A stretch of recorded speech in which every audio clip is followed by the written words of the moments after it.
una persona te vendía a vender enciclopedias a casa, ¿se las compraba siempre porque te ofrecía esa enciclopedia? Pues no, pues te decía, pues bueno, si me gusta me la compro y en función de la manera en que me convenza, pues se la compro o no se la compro.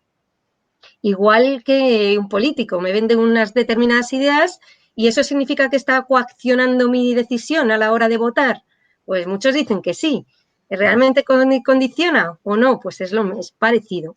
Lo que hay que fomentar, pienso que hay que fomentar es la conciencia crítica de la población en general. Es una de las partes importantes que se debe fomentar en la educación que comentábamos antes, a todos los niveles. Es muy necesario fomentar esta conciencia crítica y que se vea que tú como persona tengas tus gustos específicos y digas, bueno, pues me parece muy bien lo que me ofrece este sistema, pero luego seré yo el que específicamente decida si lo voy a hacer, si voy a ver esta serie o no, o voy a coger este producto o no lo voy a coger. Y de esto se podría hablar una barbaridad. Eustaquio Jiménez nos hace varias preguntas sobre la inteligencia artificial, que si se debe regular la actuación y el alcance, también sobre la normativa, si debe ser europea o nacional, internacional o nacional, y sobre qué se está haciendo, si se está haciendo un buen uso de la inteligencia artificial actualmente. Ángel, ¿quieres decir algo? Creo que la normativa probablemente tenga que ser a varios niveles. Vamos a necesitar una regulación a varios niveles. Vamos a necesitar una regulación micro en la interacción directa con el ciudadano y una regulación macro en la relación entre estados y en la relación entre los intercambios de datos y de gobernanza global. El problema que tenemos ahora mismo geopolíticamente es que vamos justo en la dirección contraria, ¿no? Vamos hacia una fragmentación de Internet, a una balcanización de lo que son las redes y del mundo digital, y eso va a dificultar bastante esa regulación a nivel general. Si se está haciendo un buen uso hasta ahora de la inteligencia artificial, bueno, creo que estamos todavía en una fase casi más de demo en muchos casos que de utilizar realmente las capacidades que tiene. Empezamos a hacer algunas cosas, está de background, está en la capa trasera de muchas aplicaciones, pero todavía nos queda mucho por avanzar.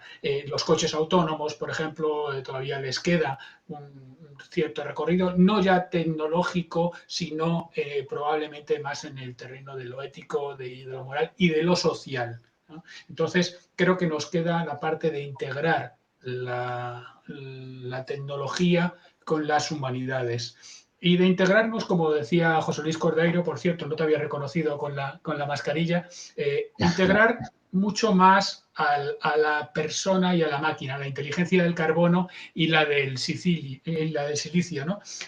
Yo en mi tesis distingo entre tres tipos de inteligencia artificial: la soft, la de Alexa, la hard, la de los robots, y la bio, la de los interfaces entre hombre y máquina, que también mencionaba Idoia antes, que me parece muy importante.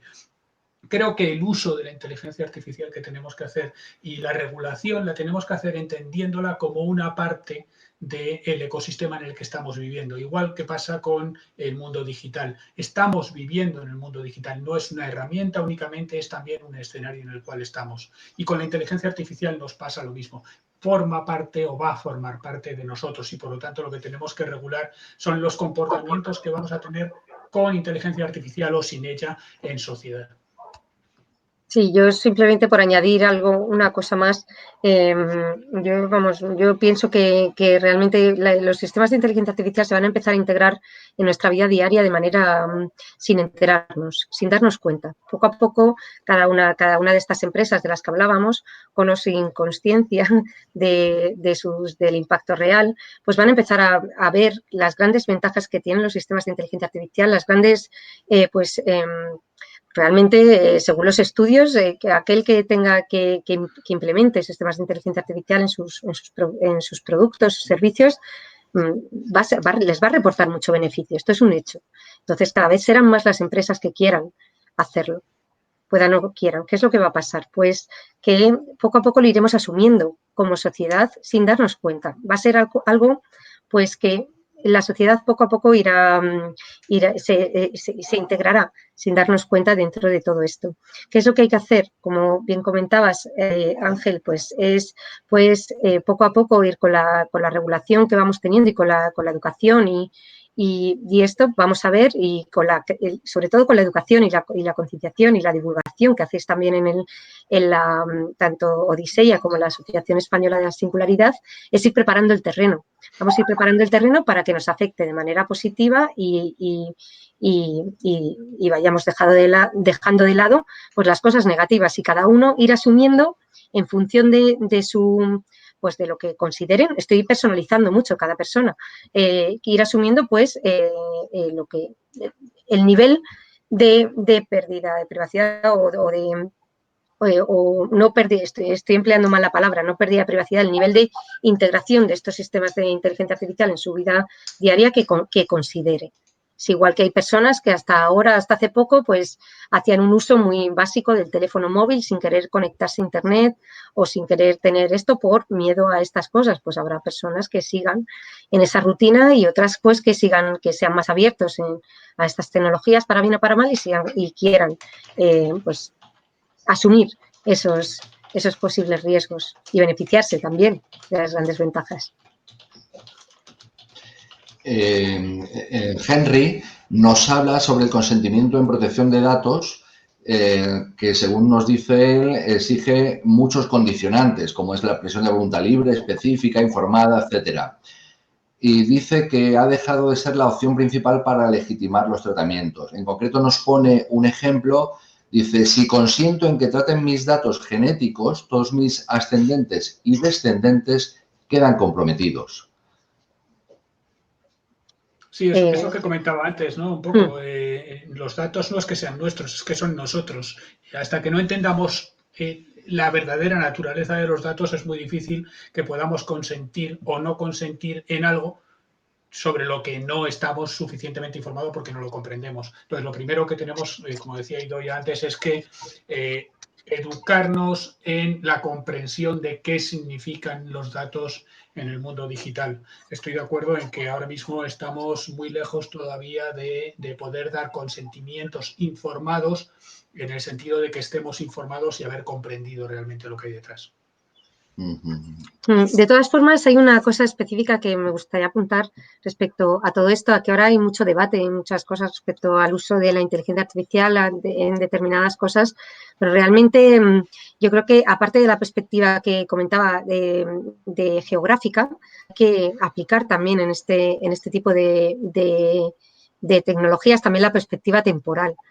Estamos viendo estamos hablando también de impacto ético y del uso de los datos. Quizá nuestros bisnietos nos miren a nosotros y nos digan, pero ¿de verdad no usabais el análisis de vuestro código genético para ver las enfermedades que tenían vuestros hijos, teniendo la tecnología para ellos? Pues, fíjate la cantidad de enfermedades que podíais haberos librado. Es simplemente un ejemplo, no lo estoy analizando porque en eso hay mucho que hablar respecto al tema del código genético. ¿De verdad dejabais a los mineros entrar en una mina en vez de mandar a máquinas ahí eso y les dejabais aspirar pues todo tipo de humos en lugar de que lo hiciera? ¿De verdad hacíais determinadas cosas que nosotros, por ejemplo, pues desde nuestra perspectiva histórica nos parecen pues perfectamente normales? Esto es que os he comentado es simplemente un ejemplo, pero hay que tenerlo en cuenta. Simplemente creo que no hay que, por supuesto, hay que mirar y hay que vigilar el uso de los datos, lo cual es fundamental en este tipo de herramientas, por supuesto. Y creo que a igual grado de evolución de la inteligencia artificial se debe evolucionar la seguridad, quizá también con sistemas de inteligencia artificial o quizá con otro tipo de tecnología, para vigilarlo, para vigilar la evolución de esta tecnología de manera paralela, completamente. Debe haber igual que va a haber muchísimos puestos de trabajo en cuanto relativos a la inteligencia artificial, los debe haber igualmente en materia de defensa y seguridad respecto a este tipo de tecnologías del uso de los datos. Lo debe haber y ya está surgiendo, ya está pasando. ¿Por qué? Porque vamos a tener que tener muchísimo cuidado con el hackeo de los datos, vamos a tener cuidado respecto al uso de todas estas tecnologías en aplicaciones pues buenas, vamos a tener que tener cuidado en que nosotros cuando cedemos estos datos genéticos o a un médico o para que se usen para una aplicación específica, para bien, no se ceden a terceros ni se usan para cosas a los que yo expresamente no he cedido los datos. Estoy hablando de los países democráticos y desde luego es algo que va a tener que ser su evolución paralela a la propia evolución de la tecnología y las aplicaciones que hagamos. ¿Por qué? Porque si no, no vamos a fomentar lo que decíamos en un principio, que era la confianza entre la población. ¿Qué pasa si una población o una opinión pública no tiene una confianza sobre una tecnología? Pues que directamente no la va a usar porque la considera dañina. O le va a suponer, si a mí como persona me va a suponer más un perjuicio más que un beneficio el uso de una televisión inteligente, pues lo estoy poniendo de ejemplo esto, pero es algo similar, o de un sistema o del análisis de mis datos genéticos, para esto pues no lo voy a usar. ¿Por qué? Porque si pienso que es un peligro para mí, yo no lo voy a usar. ¿Qué pasa si yo no consumo? Pues que no hay demanda.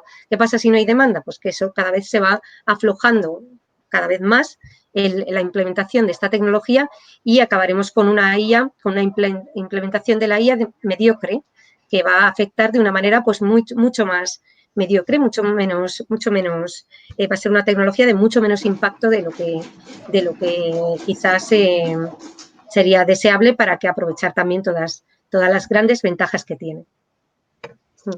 Dos cuestiones muy concretas, una de Rosa sobre cómo puede la inteligencia artificial ayudar en los incendios o en su prevención, y de José Cordeiro sobre ¿no es mejor conectarnos ya a la nube y crear unos soportes entre nuestro cerebro y la inteligencia artificial, como por ejemplo plantea Elon Musk, según el dicho, si no puedes con tu enemigo, únete a él? Bueno, si quieres. Bueno, sí, entra, Ángel, sí. Lo primero, creo que la inteligencia artificial no es nuestro enemigo. Sé que José Luis tampoco quería decirlo como enemigo, pero sí que nos acabaremos uniendo a la inteligencia artificial. Va a ser un proceso probablemente gradual, pero los acabaremos uniendo a él. No como una unión con un enemigo, sino con un complemento que puede ser muy bueno. A Rosa le he comentado antes, efectivamente, que sí se utiliza la inteligencia artificial, se utiliza la UME, por ejemplo, para la predicción y para la prevención de incendios. De hecho, nos decían este verano que el hecho de que no hubieran hecho las podas correspondientes, es decir, hay unos drones que van y unos satélites que están explorando el estado de los bosques y que predicen la probabilidad de un incendio. Y aprovecho para contestar también a Juanjo, que preguntaba que si como médico su profesión corre peligro. En mi libro, cuando estaba preparando mi libro, me encontré con la respuesta. Ponía que era más probable que dentro de 20 años siguiera habiendo enfermeras que médicos. Precisamente porque las enfermeras, su trabajo implica unas características de empatía y demás que probablemente sean más propias de los humanos que las específicas que se requieren de un médico. Vale, yo también en mi libro El mito del algoritmo, que he escrito con Richard Benjamin, también hablamos en un capítulo de datos e inteligencia artificial al rescate, para comentar justo eso del uso de los datos, el que realmente no sería ético no usar los datos para muchas de los grandes problemas de la humanidad, como comentaba Rosa, el caso de los incendios, como son las inundaciones, terremotos, huracanes, erupciones volcánicas, la pobreza. Actualmente hay en el mundo grandes organizaciones que están usando sistemas de inteligencia artificial de manera eficaz, eficiente, para prevenir incendios y también para localizarlos, para localizar a personas que están siendo afectadas por estos incendios, para prevenir inundaciones, para prevenir terremotos y huracanes. Ya hay sistemas de inteligencia artificial muy eficientes que están ayudando en la actualidad con los métodos que tienen de predicción a prevenir todos estos casos con datos. Y igualmente, ya no es solamente la prevención, sino también en la reconstrucción. Una vez que ocurre, gracias a la posibilidad de gestión y de manejo de los datos, también son capaces de ayudar en la reconstrucción de estos terrenos que han sido asolados por diferentes fenómenos meteorológicos. Y la verdad es que a ese respecto merecería hacer un seminario específico para que se vean las grandes cosas que se están haciendo en la actualidad, más allá de las cosas más menores que se están haciendo con sistemas de inteligencia artificial en el mundo, porque realmente la AI for Good, que se llama, ya se están usando estos sistemas para dar grandes beneficios a la humanidad. Y es muy bueno y esto merecería un seminario aparte. Respecto muy brevemente a lo que comentaba José Luis Cordeiro, yo tampoco, como Ángel, veo a la inteligencia artificial como un enemigo, como si no eres más fuerte, únete a él. Vuelvo a hablar de cooperación, vamos a cooperar. Bueno, también únete a él, pero es que yo no lo considero realmente más fuerte, lo veo como una herramienta en la que debemos usarla y dirigirla hacia donde nosotros queremos que vaya. Si la dejamos descontrolada, como eso, realmente el potencial lo tiene de acabar en ese Skynet, en ese Terminator de sustituirnos, de llegar a la singularidad tecnológica en el momento en el que estos sistemas de inteligencia artificial serán más inteligentes a nivel general sobre el ser humano. Capacidad en un futuro, no ahora, pero en un futuro, pues posiblemente sí que lleguemos, que nosotros como humanos queremos que llegue, dependerá si lo consideramos en un área concreta, útil para nosotros o no, desde luego. Para mí, el que una máquina me llegue a dominar o llegue a depender, o que yo llegue a depender de eso, pues la verdad es que no me llama mucho. Pero igual como el ser humano es muy de vamos a ver hasta dónde llegamos, pues quizá sí llegue. Desde luego, la pelota está en nuestras manos. Vale. Hay varias preguntas que ya Ángel ha ido contestando también entre medias. Yo creo que esta es la última que no ha sido contestada, que es la de Fernando Puerta, que expone que en un mundo tan complicado como es en el que vivimos ahora, con tantos puntos de vista distintos, con tantas diferentes concepciones éticas, etcétera, le parece muy difícil que nos pongamos todos de acuerdo para orientar éticamente a la inteligencia artificial. Y pregunta, ¿no sería justo al revés que la inteligencia artificial sea capaz de orientar en el mejor sentido de la palabra a la humanidad? Ahí lo dejo. Si quieres, ¿hablas tú o yo?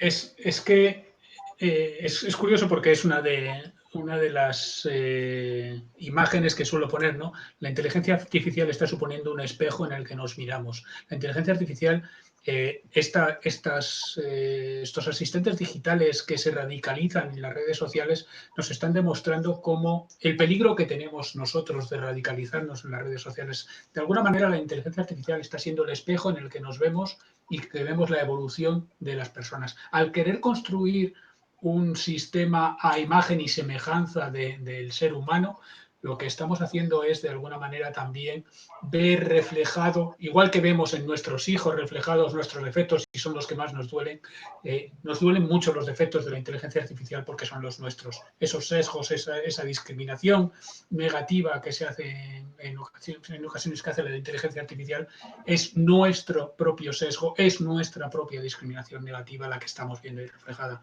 Luego, creo que la inteligencia artificial sí nos puede ayudar y Idoia lo estaba comentando antes.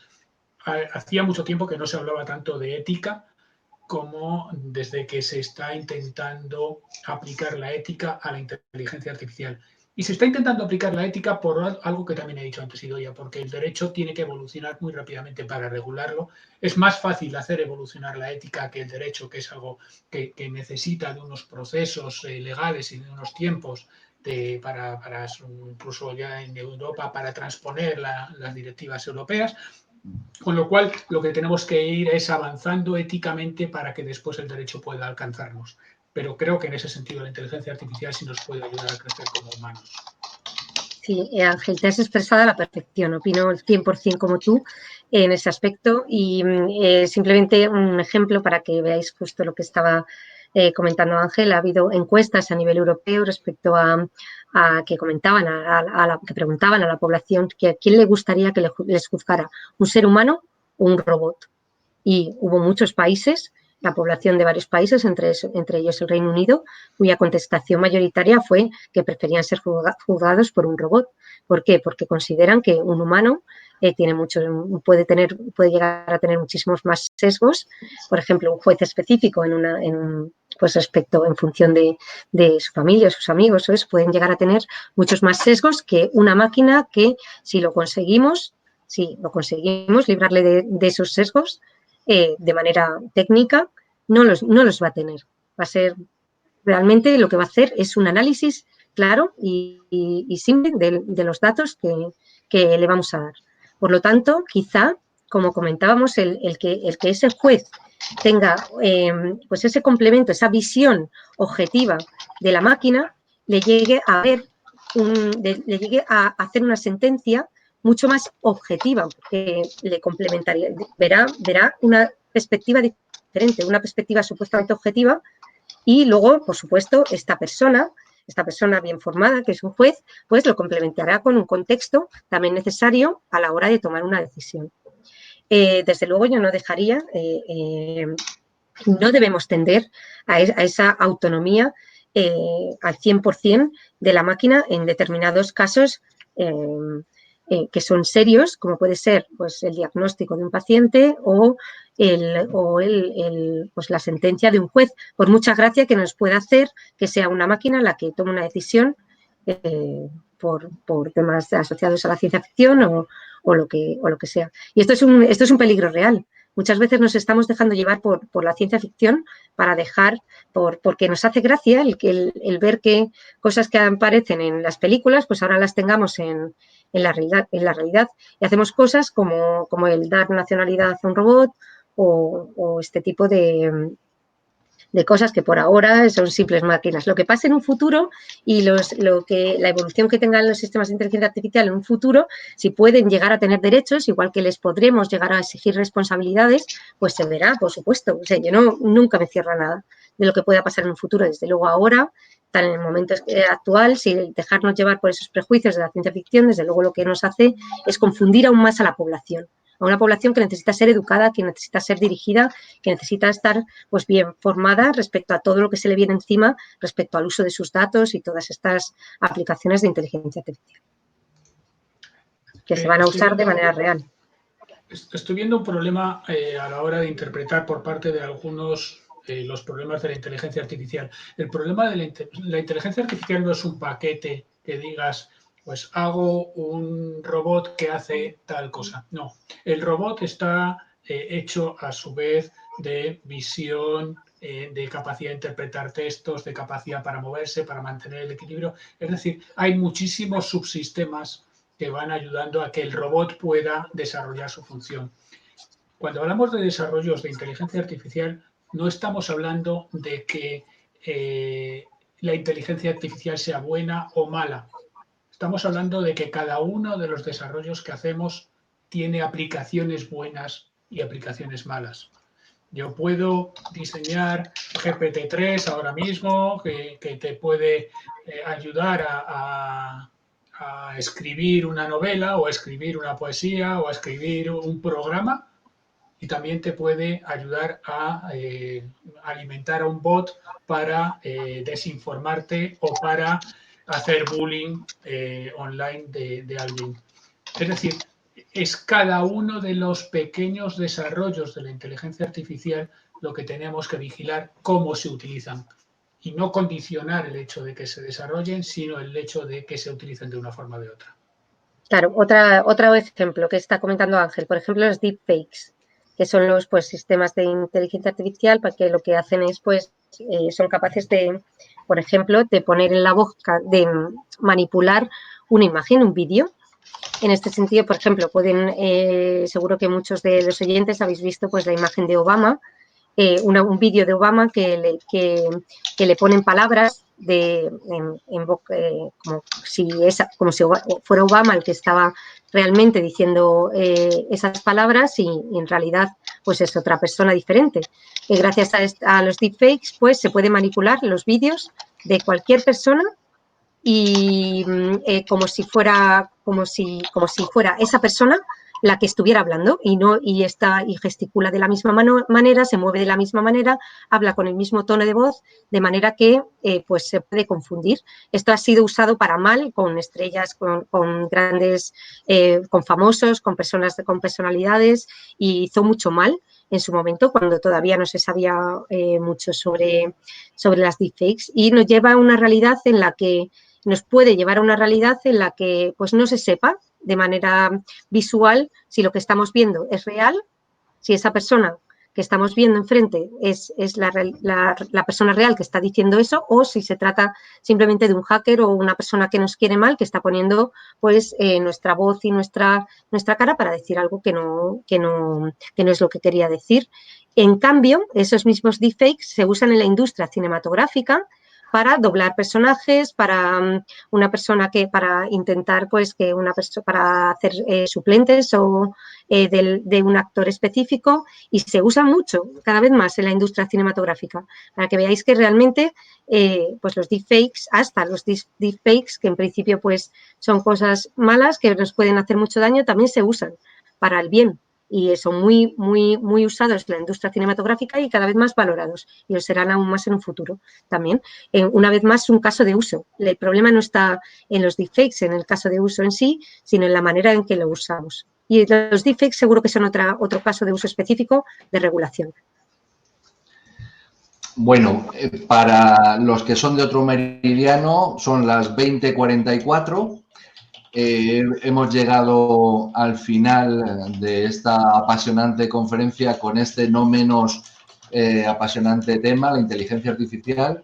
Y muchas gracias a los dos ponentes, por supuesto. Y va a cerrar Carolina Gutiérrez, que es la vicepresidenta científica de la Asociación Española de la Singularidad. Gracias a todos. Bueno, muchas gracias a nuestros ponentes. La verdad es que no hemos tenido mejor manera de comenzar el nuevo curso y el nuevo sistema de conferencias que, bueno, pues desgraciadamente por la situación de pandemia que vivimos, pues nos ha obligado a hacerlas así. Pero bueno, ha salido estupenda, gracias al empeño de nuestros ponentes, gracias a nuestros socios y amigos que se han conectado, que probablemente este nuevo formato ha permitido que gente de otros rincones de Madrid pues haya podido conectar. Daros las gracias, por supuesto, a Idoia y a Ángel, porque bueno, pues ha sido interesantísima. El debate que se ha abierto también entre todos los asistentes pues ha sido también maravilloso, ¿no? y enriquecedor a la vez. Y bueno, pues animaros a que esta ha sido, como digo, la primera de este nuevo curso, y que vamos a mantener desde la Asociación Española de la Singularidad nuestras conferencias mensuales en este formato, y la siguiente la tendremos el próximo 13 de octubre, porque el 12 es fiesta, entonces la hemos trasladado al martes 13. Y bueno, pues daros las gracias a todos, sed bienvenidos a nuestra asociación. Esperemos que cada vez se conecte más gente, cada vez seamos más miembros en esta asociación, y bueno, y que podamos ir construyendo poco a poco, y gracias, bueno, como dice Idoia, las similitudes que podemos tener también con Odiseya, y que probablemente pues se pueda crear algo interesante entre las dos asociaciones, que tienen, bueno, pues un nexo, un punto común sobre el que trabajar, y como nos ha demostrado Idoia y Ángel con su conferencia. Y muchísimas gracias a todos, y especialmente a nuestros ponentes. Muchas gracias. Muchas gracias. Gracias, buenas noches a todos, buenas tardes a los que están al otro lado del charco. Gracias y buenas tardes y buenas noches. Un placer. Chao. Adiós.